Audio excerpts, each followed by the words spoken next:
You are listening to the Stop Binge Eating podcast with Kirsten Sarfty, episode number 277. Welcome to the Stop Binge Eating podcast. It's time for you to end your food obsession and begin feeling confident and in control around food. You are absolutely capable of eliminating binge eating from your life, and I'm going to show you how by giving you simple tools and insights that you can apply in your own life. I'm your host, Kirsten Sarfty. Now let's get to it. Hi, today I'm talking about setting boundaries with other people. And I've chosen to do this topic at this time because this episode is being released right as the holiday season is beginning. So many of you will be spending more time with other people, maybe more time with friends you haven't seen in a while, maybe more time with family, and maybe you'll also be receiving more food, joy food, and food gifts from other people than you usually do. And with all of that, there might be times when putting a boundary in place could help you. So what do I mean by a boundary? Well, first, what I'm not talking about in this episode is threatening someone. Threats are intended to inflict pain or to restrain another person's personal freedom. You're not going to be doing either of those with the boundaries you might set.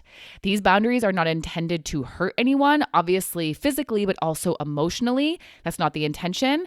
They're also not to be used as a way to try and control another person. These boundaries are meant to be included as part of a healthy relationship, and trying to control other people is not really how we create healthy relationships. So this isn't about making people feel bad, which I'm assuming is not what you want anyway. And it also isn't about controlling the person you want to set a boundary with. It's about taking care of yourself, your emotions, your desires, and what's best for you. So here's how you do that with a boundary. You make an if you, then I statement. So it sounds like this. If you do this thing, then I will do this. So basically, there's a request of another person to not engage in a certain behavior, and also a consequence of what you will do if they violate the boundary. You're not just asking the person to not do something. You're also telling them what you will do if they do that thing. That second part about what you'll do is important for boundary setting because it is how you will take care of yourself if the boundary is crossed. So you're giving the other person the option to do what they want to do while knowing what you will do if they do what you've requested them to not do. So an example of setting a boundary could be something like, if you yell at me, then I'm going to leave the room. Notice how there's the if you, which is if you yell at me, and then the then I, which is that I'm going to leave the room. The request here is that the person doesn't yell at you. And now knowing the boundary, the person receiving the request will still have the option of choosing to yell or not. Again, you're not controlling them. They can do what they want. But now they know what you will do if they yell. They then get to decide if they want to yell and receive the consequence that you will act upon for yourself, or if they want to not yell so you won't. They have the freedom to do as they want, which is something we all want. And in a healthy relationship, it is beneficial to allow that freedom because feeling like you don't have freedom can hurt a person emotionally and hurt the relationship. But here's one of the most important parts. You have to actually follow through on what you said you'd do. It's not going to be useful at all if you don't follow through on your consequence when the person does what you've requested they don't do. It's not going to help implement the change for yourself that you're wanting. It's going to leave you feeling emotionally uncared for. You might end up doing something you don't really want to do, and you might feel resentment or anger towards the other person. Sometimes people are afraid to follow through or afraid to even set a boundary because they fear they will ruin the relationship. They get afraid that the other person will be upset or angry. But if they don't do it, they are the ones left feeling upset or angry or resentful. So although having these conversations can be uncomfortable, it's something that can help build intimacy and build a relationship based on authenticity and truth. Instead of holding yourself back, you're being open and honest. Instead of continuing to be hurt emotionally or continuing to do things that you don't want to do, you're expressing your wants and needs. So let's say a person keeps telling you to eat the cookies they brought, and you then request they stop. You tell them that if they keep asking, then you are going to walk away. But when they ask again, you don't walk away. Now you're in a situation where you feel uncomfortable, and you might even eat a cookie, even though you don't really want to, in order to get the person to stop. Then you might be upset with the person for creating that circumstance that triggered you to feel how you felt and do what you did. And being upset with that person isn't good for your relationship. And this could have all been avoided if you had simply walked away as you said you would. But also, like I said, for a lot of people, there is fear of how the other person will react or how they will feel. And honestly, it is possible that they won't respond well. It's also possible that they will. There are many times that when a boundary is set, the other person totally understands and is fine with it. And there's even times when the other person is grateful that you spoke up because they had no idea that you were feeling the way you were. Again, speaking up and expressing a boundary can help create more closeness in a relationship because wants and needs are being expressed and heard. So be careful about assuming how the other person will feel because sometimes you may be completely wrong. But again, it's possible that the other person may not appreciate the boundary you're setting. Now, first, it's important to make sure that the boundary you're setting is indeed a boundary and not a threat. Again, you're not trying to hurt the other person. You're also not trying to control the other person. There's a difference between you need to stop bringing this food into my house and if you keep bringing this food into my house, then I will give it away or throw it away. You're not telling them what to do. You're giving them freedom and are then taking care of yourself. So if they're upset, make sure you're setting the boundary correctly. Second, make sure you're setting the boundary from a place of love. You don't want to attack them with it or yell it at them. Do it from a positive or at least a neutral place. And third, there is a chance that you will set a proper boundary and you will do it lovingly and they will be upset or angry or feel some other type of way that is not ideal. Or they may do something that isn't ideal. If they feel an emotion, it's okay if they feel it. Just like it's okay for you to feel emotions. It's okay if they do too. We all feel emotions sometimes, and sometimes other people's words and behaviors influence our thoughts and therefore our feelings. And if that happens, we'll be okay. If the other person feels an emotion, they will be okay.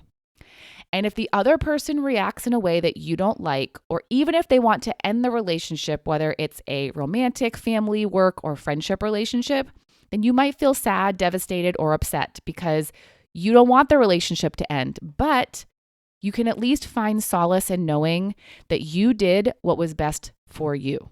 You were being true to yourself. Now, of course, this is easier said than done. It can be hard to process the end of a relationship, going through the sadness, maybe grief, and getting to the other side where you're in acceptance.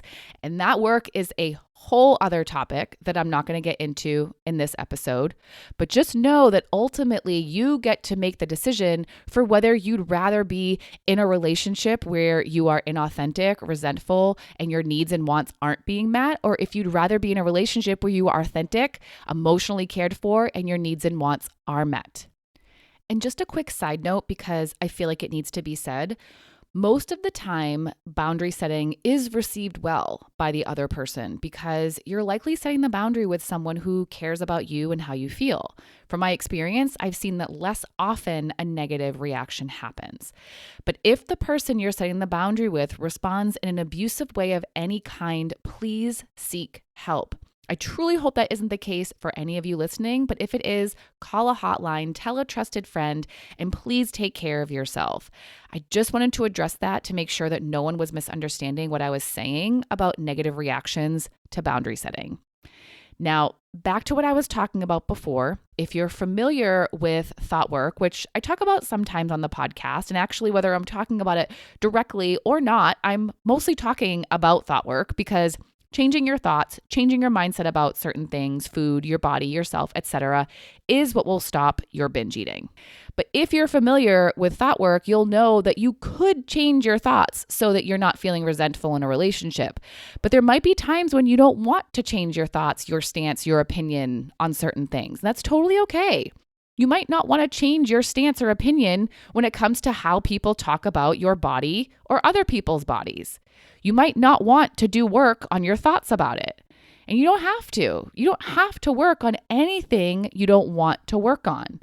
But if that's the case and you don't want to change your thoughts, then you need to make the decision for how you want to handle it when other people talk about your body or about other people's bodies in a negative way. And that could be a time when you set a boundary. So I will end this episode by giving you some examples of common boundaries that people set around food and bodies, so you can get some ideas for how you could set useful boundaries for yourself. So the first one, recently, one of my group members was getting coached on her family members talking about other people's bodies. And she tried talking with them about it and educating them on being accepting of bodies and sharing her point of view, but it hasn't changed them. So she told me that what she wants is to just not be a part of the conversation. So here's the boundary she's setting. If they talk about other people's bodies, she won't engage in the conversation. Or if they talk about other people's bodies, she will leave the room. See how she's not trying to change how they talk about other people's bodies? She has already tried that and it didn't work. And she's not trying to control them, and she's not trying to make them feel bad about what they say. She's allowing them to be themselves and make their own choices. And then she's making her choice for how she wants to respond. So here's another one. And this one is about food gifting, which can happen a lot around the holidays. And I know a lot of you don't want food gifts. You don't want people giving you foods that you don't feel comfortable with having in your home yet, or even in your office yet. So you'd rather they didn't gift you food. A boundary you could set here is, if you bring me food, then I won't eat it. Or if you bring me food, then I will give it to someone else. Or if you bring me food, then I will throw it away. It's your choice for what consequence you want to choose. But again, make sure you follow through on it. And one more that I want to share that happens often, which I mentioned earlier, is when people are pushing food on you. They are incessantly telling you to eat a certain food or keep telling you to eat this and this and this, even though you've said no and have asked them to stop. You can set the boundary of, if you keep telling me to eat, then I will leave the room. Basically, with all of these, if you are feeling like your emotions are not being cared for, you will care for them yourself. You will make a request and you will define a consequence that you are committing to following through on if the request is not honored.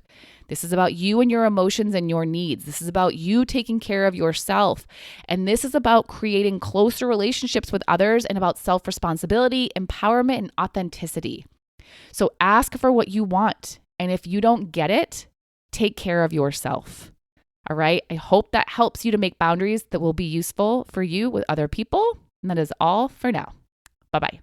Thank you for listening to the Stop Binge Eating podcast. If you like what you heard today and you want more, go to coachkir.com/free. That's COACHKIR.com/free to get some awesome free stuff to help you stop binge eating.